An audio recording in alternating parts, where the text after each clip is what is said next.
문예춘추 시인대학에서 고문으로 계시는 조성국 교수님을 모시고 시창작 강의를 시작하고자 합니다. 우리 조성국 선생님이 계신 노블 카운티에서 지금 강의를 하겠으니 여러분 경청해 주시기 바랍니다.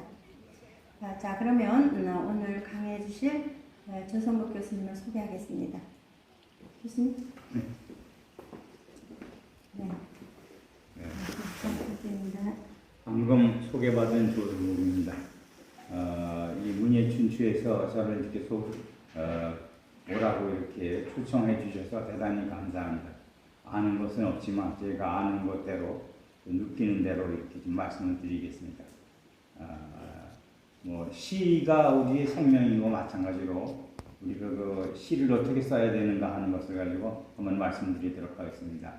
제가 생각하는데 그 시라고 하는 것은 우리 사람들이 느끼는 것, 보고 듣고 말하고 느끼는 것, 오감을 통해서 느끼는 것을 아름다운 문자로 다시 발표하는 것이죠. 근데 쉽게 얘기해서 그것을 소화해서 해야 되는데 보고 듣고 들은 바가 느낀 바가 절실해서 내가 이것을 쓰지 않으면 안 되겠다고 하는 마음이 생길 때 그것을 써야지 그게 바로 시가 되는 거라고 저는 생각합니다. 그냥 아무렇게나 쓰는 것이 아니라 보고 듣고 말하는 것을 듣고 자기 그것을 마음속에 새길 때 이것은 꼭 필요하구나. 이거 쓰지 않으면 안 되겠구나 하는 절실한 요구가 마음속에서 우러날 때 그때 쓰는 시가 바로 시가 아닌가 이렇게 생각을 합니다. 그 시를 그냥 아무렇게 쓰는 것이 아니라 그런 것이 느낌이 있어야 되고 그런 감정을 받아야 되고 그런 마음이 마음속에 들어서 요건 놓쳐서는 안 되겠다. 요건 꼭 써야 되겠다 하는 절실한 마음이 우러나는 요구가 있을 때 그때 쓰는 시가 바로 시가 아닌가. 이게 이제 자기를 외치는 거, 자기 소리를 외쳐내고 싶은 거, 이런 것이 시가 아닌가 생각을 합니다. 대개 시를 쓰려고 그러면은 시에는 대개 세 개의 필요가 있는데, 첫째는 리듬이라는 것이 있어요. 둘째는 이미지, 셋째는 말의 뜻. 다시 말씀드리면 리듬이라고 하는 것은 음율, 이제 고저, 단소, 강약, 협소 하는 그런 리듬, 음폭 이런 것이 다 들어가야 되는 것이고, 그 다음에 이미지라고 하는 형상, 쉽게 해서 쉬운 말로 얘기하면 비유를 얘기하는 겁니다. 사람은 사람이라 얘기 안 하고 저 사람은 바위 같아, 저 사람은 꽃이야, 저 사람 같다 이렇게 하는 건 지류라고 그러는 거고, 그래서 이제 그걸 비유라고 했는데 비유에는 지류가 있고 은유가 있고 환유가 되게 있습니다. 근데 그 지규라는 것은 뭐뭐듯이, 뭐뭐처럼, 뭐뭐 같이 이렇게 쓰는 것을 지규라고 하고, 은유라고 하는 것은 무엇은 뭐다 이렇게 해서 꽃은 사람, 그러니까 예쁜 여자가 딱 갔을 때 저 여자는 백합꽃이야 이렇게 하는 건 은유가 되는 건데, 백합꽃 같다 하면은 지규가 되는 거죠. 이런 것이 좀 틀리는 겁니다. 그 다음에 환이라고 하는 것은 여러분들 잘 아시지만 그 미국의 월가는 한 거리의 이름인데, 월가 그러면 경제적인 문제, 세계 경제를 다 다루는 그런 곳이 월가다. 이런 것이 가만 그것은 좀 한껏 붙이기만 얘기하면 이제 쉽게 해서 10분의 1만 얘기하면 그것이 전체를 무엇이라고 아는 것을 그 환유라고 그럽니다. 이런 것을 해야 되는데, 이것은 천재들의 몫이다 이렇게 책에 나와 있어요. 아주 아무나 하는 것이 아니라 천재들의 몫이다 이렇게 얘기를 합니다. 그 다음에 이제 다시 또 올라가서 그 리듬에는 어떤 음성을 우리가 내야지 좋으냐, 키어, 티귿, 피읍 이러는 것보다는, 된소리보다는 부드러운 말, 흘러가는 물이 흘러가는 것 같이 부드러운 말, 니은, 니을, 미음, 이음 이런 것이 들어가야 그것이 유음이다 이렇게 얘기를 해요. 흘러가는 말. 그 다음에 갱음에서 쌍기역, 쌍티귿, 쌍미읍 이런 것이 쌍시옷 이런 것은 갱음이라고 얘기를 하고, 이런 것은 좀 골라 써야 되는 것이고, 또 시를 쓰는데도 어떤 사람은 첫머리글이 똑같아. 너는 또 이연에도 너는 또 어떤 사람인데 너는 이렇게 하는데, 그런 것은 아마 두음이라 머리글이 그리 같다. 또 중복음 가문 때 말이 같은 것도 또 있고, 뭐 하면 끝날 때 뭐뭐이 다 이렇게 나오는 거 있고, 가 하는 게 있고, 가는 입니까 나오는 게 있는데, 그거는 서리문이라고 해서 의문을 자기가 묻는 거예요. 그런 것이 아마 있습니다. 그래서 그런 걸 남의 시를 쓴 걸 보면서 우리가 한번 생각해 보면 좋지 않을까 이렇게 생각을 합니다. 또 저는 그 시를 쓸 적에 어떻게 쓰느냐 하면 하루에 금방 쓰는 게 아닙니다. 어저께 제가 이렇게 공원에 나가는데 꽃비가 내리고 있어요, 나한테. 그런데 내가 받는 건, 이런 꽃비를 내려? 나 어제 안 썼어요. 그리고 며칠을 생각했는데, 한 2주를 생각을 해야 돼. 꽃비가 내려. 이 꽃비를 내가 맞을 때 이게 숨잡시다. 이 꽃비를 맞게 나가는 여기 서 있게 해주는 건 참 절대자 하나님한테 이게 우주를 지으신 섭리하시는 그 절대자한테 감사하게 생각을 한다. 거기 잎이 섰으니까 금방, 신발을 벗고 싶은 생각이 나요. 융탄자 같이 쫙 깔려서 복신복신한데 꽃비가 신발을 벗고 싶다. 신발을 벗으니까 양말도 벗고 싶다. 양말을 벗고 한번 걸어본다. 근데 걸어봐서 조금 아주 촉감이 다르더라고요. 그 촉감을 다 걸어보니까 누가 생각이 나느냐. 진달래 꽃을 살짝 줄여바르고 가시 없어서 하는 생각이 머릿속에 떠오른다. 그러면 난 이걸 어떻게 표현할까? 꽃을 밟았는데 어떻게 표현하고 갈까? 아삭하는 소리가 나는다고. 이렇게 할까? 그것도 시가 안 되는데 이렇게 해서 계속 생각을 합니다. 그래서 지금 생각을 하는 중이에요. 그렇게 해서 한 일주일당 2주일 가면 무엇이 나와요? 시는 내가 쓰고 싶은 대로 쓰는 게 아니라 쓴 말을 쭉 써놓고 그 쓴 말을 다시 조사해. 왔습니다, 갔습니다 이런 건 할 수 없지만 무엇을 보고 이렇게 해서 제가 무슨 꽃 같다 해서 요 꽃보다는 요 꽃이 낫겠다. 그 다음에 또 고쳐서 요 꽃이 낫겠다 해서 거기에 딱 들어가면 딱 맞는 말이 있어요. 그것을 가지고 이건 됐다 하는 것이 그 말 하나 고르기가 2주일 가고 3주일 가고 한 달도 갑니다. 그러니까 그것이 참 어려운 것이다. 저는 그렇게 생각을 해요. 그래서 제가 생각하는 시라는 그렇게 어려운 것이다. 그 다음에 이미지라고 하는 거 아까 말씀드렸죠. 형상 그건 뭐냐면 심상이라고 얘기하는 건데 마음속으로 떠올려지는 그림이 내가 보는 그림하고 같으면 안 돼. 얼른 바꿔야 되거든요. 그걸.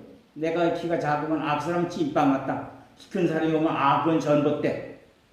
저기 누가 와? 그럼 그거 건너마을 전봇대? 이렇게 하면 건너마을에 키 제일 큰 사람을 얘기하는 거다. 그러니까 그 사람은 아무리 와도 찐빵이야. 있고. 어떤 여자가 딱 가면 그 여자는 목련이야. 그 여자는 백합이야. 이렇게 나와야 되는 거거든요. 내가 여기서 걸어다니는데 보니까 어떤 할머니가 지나가는데 진짜 노인네 냄새 하나도 안 나고 진짜 백합꽃 같아.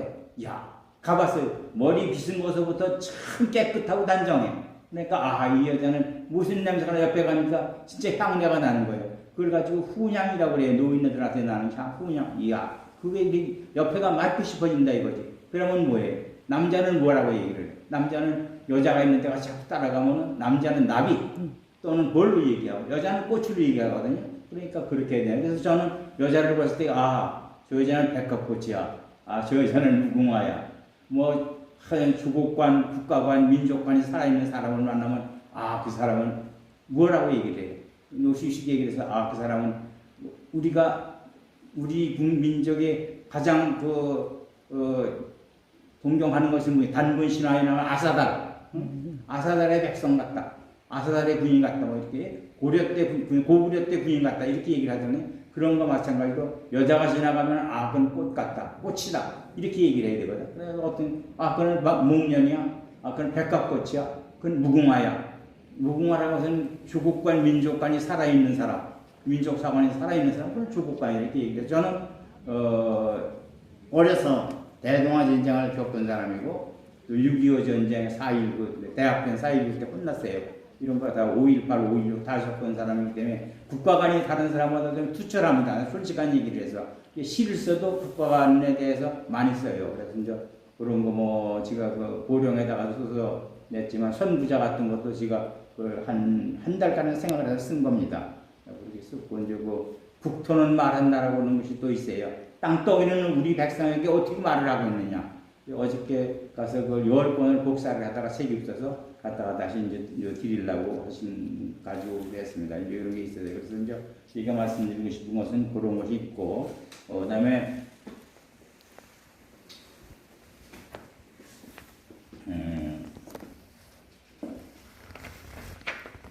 사상. 뜻이라는 거 이제 마지막으로 사상이라는 것을 말씀드릴 텐데, 사상은 뭐냐면 시언지라고 얘기를 합니다. 시는 뜻을 말하는 것이다 이거야. 뜻을. 이 시를 읽는데 맹물같이 그냥 아무 모르지 그냥 흘러간다 이렇게 하면 아무것도 아니에요. 그건. 시는 질 끝에 와서 반드시 맺힘이 있어야 돼요. 마치 맺힘. 무엇이냐? 결부라고 그래, 결부. 그 맺힘이 있어야 돼요. 그 맺힘이 있으니 그 시언지라고 그러는데 시는 뜻을 말하는 것이다. 이렇게 돼 있거든요. 그러니까 반드시 사상이 들어가 있어야 돼요. 무슨 말인가 하는 것을 그 시를 읽어보면 아는 거예요. 그래서 그런 것을 우리가 좀 해야 되겠다 하는 생각이 들어갑니다. 제가 썼는데, 선구자라고 하는 걸 썼는데, 제일 끝에에게는 강 건너, 바다를 넘어 불 지르는 불덩이, 그랬거든요. 그건 뭐예요? 불덩이라고 하는 것이 선구자가 가는 거다. 선구자는 무엇이냐? 그것을 내가 얘기하면은, 선구자는 일이나 생각하는 것이 남보다 앞선 사람은 선구자라고 그래요. 그럼 우리나라가 나라를 잃고, 조선이 나라를 잃고 다 뺏기고, 우리나라가 어디로, 백성들이 어디로 갔어요? 저 북간도로, 또 간도로 많이 갔어. 근데 거기 가서도 야 안 되겠다. 우리가 이렇게 해서 살 길을 우리가 좀 이 백성들을 살리는 길을 열어놔야 되겠다. 해서 달려간 사람들이 선구자들이다 이거지. 그 선구자가 말을 타고 가다가 눈 나면 북만보로 달려가다가 청살리 전투가 나서 그 전투에서 전쟁을 해서 이겼어. 그러니까 그 이기는데 어떻게 해냐면 그 이긴 것을 보면서 어머니는 살아있다면 무릎치던 사나이 이렇게 나온다고. 어머니는 누구야? 조국. 조선이라는 나라다 이거지. 지금 말하는 대한민국이라는 나라가 살아있다. 아직도 죽지 않고 살아있다. 무릎치야. 야 아직도 내 새끼가 살아있어. 이런 얘기가 납니다. 그 다음에 그 불덩이라는 것은 선구자거든. 그러니까 강 건너, 압록강을 건너, 두만강을 건너, 바다를 건너, 그러니까 태평양을 건너 미국으로 또는 러시아로 이렇게 가는 것을 바다를 건너 불지르던 불덩이. 너는 나라로 해서 같이 싸워야 되겠다. 나라를 생각하라고 하는 불을 지른 불덩이. 그것이 선구자다 이런 얘기예요. 그러니까 불덩이는 선구자. 그러면 은유로 얘기하면 불덩이야. 너는 불덩이야. 선구자죠. 너는 불덩이야. 그러면 그건 아니야. 그렇죠? 너는 불덩이야. 그러면 그건 무엇인가 해내는 사람이다. 이렇게 생각을 합니다. 그러니까 뜻이 살아있어야 된다. 시에는 이런 것을 우리가 꼭 좀 알았으면 좋겠다 하는 얘기입니다. 그런 것이 여기도 제가 썼는데 듣고 읽는 사람에게 감동을 줘야 하시다. 감동 주지 않으면 헛일이에요. 시를 읽고서 감동이 있어야 되는데 감동이 있지 않고 자기가 나는 그런 걸 많이 봅니다. 어디를 갔는데 아주 무슨 수필인지 소설인지 분간도 못하는데 읽으니까 나도 모르겠어. 이게 무슨 소리인지. 이게 뭘 소리야 그랬더니 내가 이렇게 쓴 건데 그래서 내가 그 앞에서는 얘기 못하고 그 사람이 나간 다음에 제가 얘기를 했습니다. 아무리 많이 알더라도 그냥 아는 단어를 그냥 집어넣어가지고 왔는데 핵심 있는 단어 하나면 끝날 걸 그걸 한 장을 써놨다 소용이 있겠느냐 이런 얘기죠. 그렇게 하는 것은 아니다 이런 얘기죠. 반드시 핵심을 찌르는 단어를 딱 해서 뜻을 밝혀줘야 된다 그런 얘기를 했습니다. 이제 그런 게 있고 그 다음에 시는 사람과 사람 사이의 감정을 나눌 수 있어야 되거든요. 내가 쓴 사람이 다른 사람이 있고서 무슨 말인지 알아서 그걸 받아들여야 시가 산 시지 그것을 받아들이지 못하면 죽은 시예요. 그건 아무것도 아닙니다. 산 시를 써야 돼. 남이 읽고서 됐다 이렇게 써야 되는 거예요. 그래서 제가 요새 키이우라고 하시죠. 키이우. 예? 그건 키이우의 전쟁이 아니라 키예프라고 소련 말은 키예프인데 키예프의 전쟁이 났는데 나는 그거 놀랐어요. 조그만 애가 러시아에 군인을 보고 말이야. 너는 이 나라로 가라. 주먹질하면서 이렇게 쫓아간다 이거예요. 그걸 보면서 내가 그래서 이 나라는 그 민족의 혼불이 살아있는 거예요. 그러니까 세계 사람들이 다 나토 사람들이 다 나토 국들이 지원해주는 거 아닙니까? 그래서 키이우를 하나 썼어요. 아마 뭔지 한번 말씀드릴 때 기회가 있을 것 같아요. 그 다음에 울림이 있어야 되거든요. 시는 읽는 사람이 울림이 있어. 네가 참 잘 썼구나 하는 것을 이렇게 울림이 있어야지. 울림이 없는 시는 시가 아닙니다. 그거는 무슨 시야? 그냥 휴지예요. 그런 건. 그런 거 있고요. 시를 읽을 때 상상력을 동원해야 돼요. 남의 시를 읽는데 그냥 읽기만 해서는 안 되는 거예요. 상상력이 있는데 끊어지는 것을 이어져 갈 줄 알아야 돼요. 내가 그건 누구한테 얘기합니다. 이게 1년 있고 2년 있는데 1년에 한 얘기를 3년에 가서 다시 되풀이해서 결론을 맺을 수도 있어요. 그걸 가지고 뭐라고 얘기를 하냐면 수미상관이라고 그래요. 수미상관. 머리끌하고 끄트머리끌이 관련이 있어서 결과를 맺는다. 그걸 수미상관이라고 하거든. 그게 있어야 그게 진짜 시입니다. 그래 그런 걸 내가 보면서 키이우 같은 것도 제일 끝에기는 어떻게 하느냐. 세계 사람들이 다 와서 뭐를 해요? 도와주고 무기도 주고 식단도 갖다 주고 그러잖아요. 그러나 이 전쟁이 빨리 끝나지는 않을 것 같아요. 그렇게 보면은 이제 그런 걸 우리가 좀 생각을 해서 해야 되겠다는 생각이 들고요. 이렇게 제가 얘기하는 이제 간단히 얘기를 했는데 처음에 뭐라고 했어요? 리듬, 그다음에 이미지, 그다음에 말뜻, 사상 이것이 꼭 잘 어울려져서 흠이 없이 어울려졌을 때 구성이 되는 겁니다. 이렇게 시를 써놓고 그 시를 써놓고 어디가 잘못됐나 잘됐나를 계속 다듬어야 돼요. 제가 한 1년째 다듬는 시가 있습니다. 시에서 제가 작년이 88세인데 올해 이제 89세거든요. 작년이 미수 때 책을 한번 내려고 그랬는데 집식구가 먼저 하늘나라를 가서 여기로 왔어요. 그래서 내가 못 내고 아들한테 그랬어. 90세 되면 아버지가 책을 하나 내겠다. 그래서 지금도 놓고 가끔 한 번씩 다듬습니다. 딱 100개를 써놨는데 100개 써놓은 자꾸 다듬고 있어요. 근데 그런 거를 아마 계속 다듬어야 돼. 옛날에 할아버지가 집신을 삼아놓고서 갖다 파는데 자기가 아버지가 갖다 놓은 집신하고 갖다 파는데 아버지가 갖다 놓은 집신은 장에 갖다 팔리질 않는 거야. 할아버지가 어떤 그 집신을 갖다 놓으면 금방 팔려. 왜 그런가 이렇게 물었어 아들이. 아이 아버지 집신은 잘 팔리는데 왜 내 집신은 안 팔립니까? 했더니 뜯어 돌아갔지 그래 뜯어 자꾸 뜯어요. 깨끗하게 뜯어야 된다 이런 얘기입니다. 그래서 그거를 우리가 좀 생각을 해서 해야 되겠다 하는 것입니다. 뭐 그렇게 해서 얘기하고 그 다음에 이거 하나 동백꽃 할까? 네. 내가 그 동백꽃이라는 걸 하나 지었어요. 하나 제가 읽어드릴게. 다 아실 것 같은데 동백꽃 조성국 불지른 가슴이라 너는 그냥 눈이 멀고 해묵은 해풍은 하롱배의 인심까지 몰고와 까맣게 태운 심장을 지등처럼 걸었다. 미쳐버린 몸짓으로 눈을 감아보아라.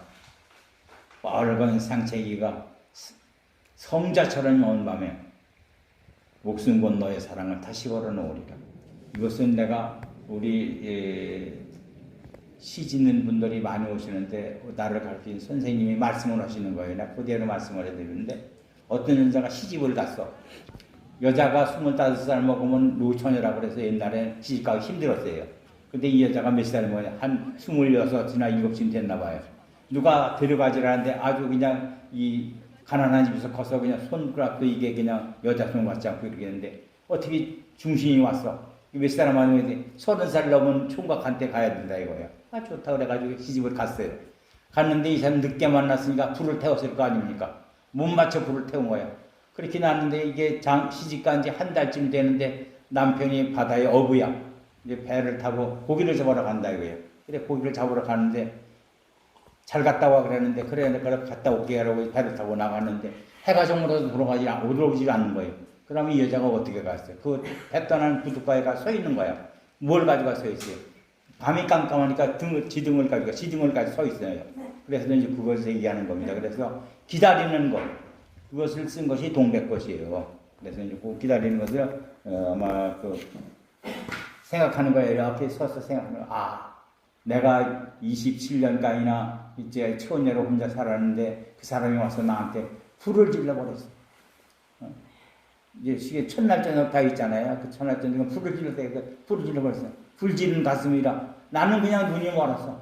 그것을 그렇게 생각하다가 눈이 멀었어. 근데 이 사람이 어디까지 갔는지 돌아오질 않아. 첫날 저녁이 아니라 한 달을 기다려도 돌아오질 않는 거예요.